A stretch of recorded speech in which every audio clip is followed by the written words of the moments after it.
Assalamualaikum warahmatullahi wabarakatuh. Kami dari kelompok 5 yang beranggotakan 4 orang. Di antaranya ada Muhammad Alim, Yunia Swanda, dan Novita Sinta. Kemudian saya sendiri, Sanawia, akan memaparkan materi kami dengan judul pemencaran atau dispersi tumbuhan dengan bantuan manusia dan mamalia. Baik, langsung saja pada materi pertama, yaitu tentang pengertian pemencaran tumbuhan, di mana pemencaran di sini merupakan suatu proses esensial yang terjadi mendahului migrasi yang hanya dapat tercapai dengan penghuni tetap di tempat yang baru. Dalam hal ini dikatakan penghuni yaitu tumbuhan. Dan di dalam alam hanya sebagian kecil bagian tumbuhan yang dapat dipancarkan.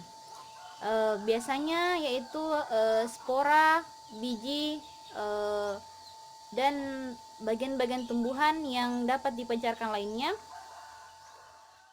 Pada pemancaran tumbuhan dengan bantuan manusia memiliki dua cara. Yang pertama secara sengaja dan yang kedua secara tidak sengaja. Di mana secara sengaja di sini merupakan pemancaran tumbuhan yang terjadi sesuai dengan kepentingan manusia terhadap tumbuhan.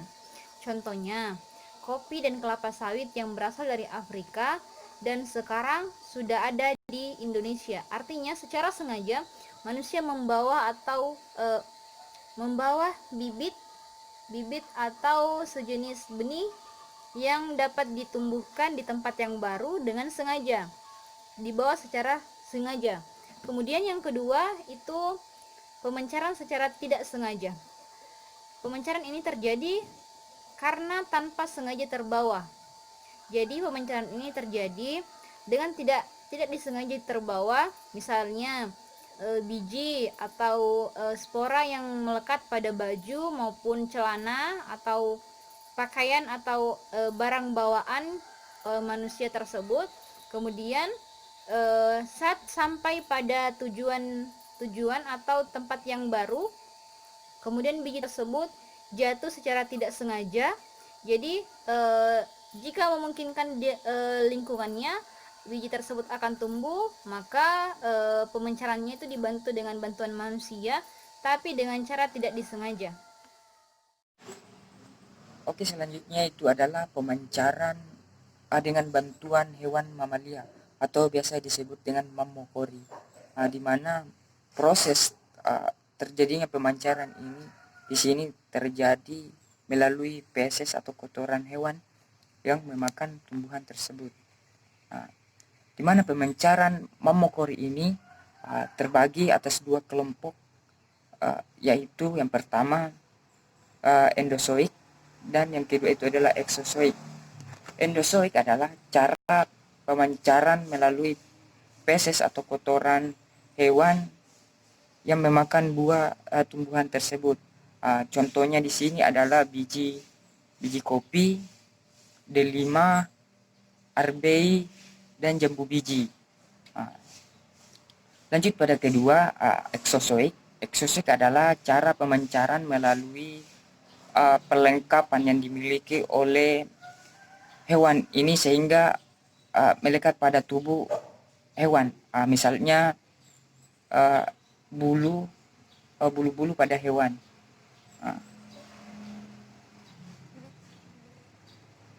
Jadi contohnya tanaman endoeksozoik yaitu buah bayang-bayang atau Anthropogon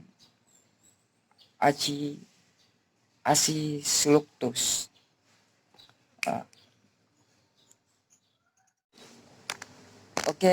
Selanjutnya yaitu faktor penghalang pemancaran tumbuhan.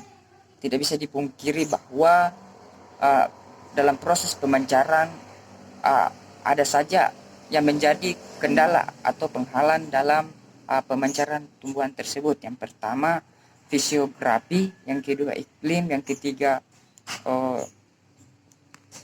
tanah, dan yang keempat adalah tumbuhan lain atau makhluk lain. Jadi faktor penghalang yang pertama di sini adalah Fisiografi. Fisiografi adalah penghalang yang disebabkan oleh sifat permukaan bumi. Dan ini menjadi salah satu contoh yang jelas adalah wilayah perairan yang sangat luas untuk tumbuhan darat. Penghalang fisiografik lain dapat berupa gunung-gunung, baik itu yang berwujud rintangan langsung yang bersifat mekanik maupun tidak langsung, dengan mengubah keadaan iklim dan sejenisnya seperti suhu udara dan angin. Seperti itu. Lanjut lagi pada penghalang yang kedua, yaitu iklim. Iklim dapat mencakup suhu yang berbeda-beda, kelembapan, cahaya, dan keadaan lain. Ketergantungan yang erat antara tumbuhan dan kondisi iklim mengakibatkan lingkungan vegetasi dan iklim menunjukkan kesamaan satu dengan yang lain, di mana iklim dapat menentukan batas-batas umum suatu persebaran tumbuhan. Perubahan iklim yang besar merupakan penghalang yang benar-benar tidak dapat diatasi oleh tumbuhan yang baru mengalami migrasi, dan ini merupakan bukti bahwa iklim menjadi faktor utama penyebab kematian pada benih tumbuhan. Selanjutnya itu adalah penghalang yang ketiga, yaitu adalah tanah, di mana tanah di sini sangat berpengaruh pada pemancaran tumbuhan, karena kondisi tanah yang berupa kombinasi atau terpisah-pisah menyebabkan wilayah persebaran tumbuhan menjadi terbatas. Hal ini dapat berupa faktor-faktor tanah pemancaran tumbuhan, karena kondisi tanah yang berupa kombinasi atau terpisah-pisah menyebabkan wilayah persebaran tumbuhan menjadi terbatas.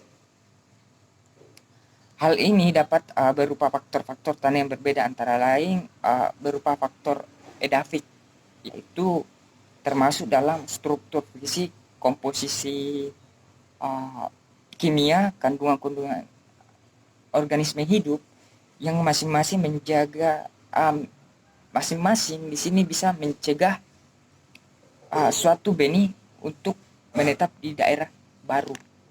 Walaupun demikian, pergenjabahan dapat dilaksanakan dengan baik seperti itu, tapi pemancaran di sini terganggu dan vegetasinya terbatas seperti itu.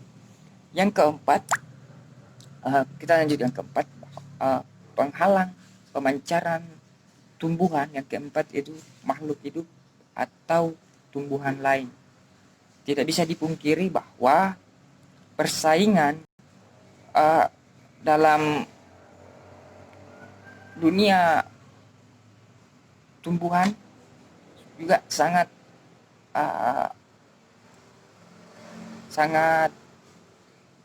berpeluang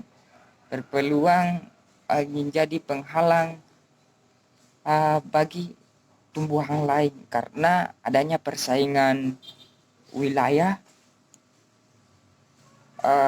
persaingan mendapatkan cahaya, mendapatkan sumber air, dan lain-lain yang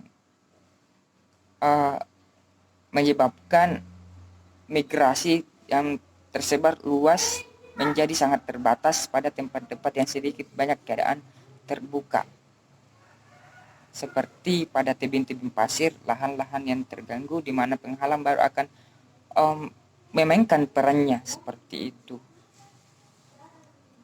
Mungkin faktor tumbuhan lain juga sangat berpengaruh, karena itu tadi, karena adanya persaingan dalam hal tempat, cahaya, sumber air, dan lain-lain.